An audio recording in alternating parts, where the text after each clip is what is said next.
بلکہ اللہ ہی جس کو چاہتا ہے پاکیزہ کرتا ہے، اور ان پر دھاگے برابر بھی ظلم نہیں ہوگا۔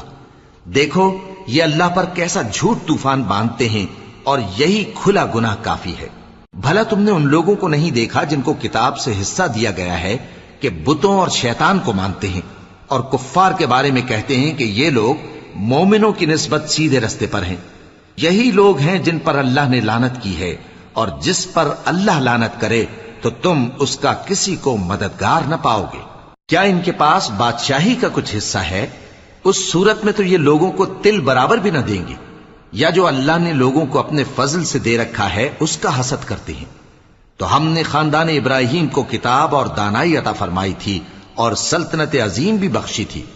پھر لوگوں میں سے کسی نے تو اس کتاب کو مانا اور کوئی اس سے رکا رہا، تو ان نہ ماننے والوں کے لیے دوزخ کی جلتی ہوئی آگ کافی ہے۔ جن لوگوں نے ہماری آیت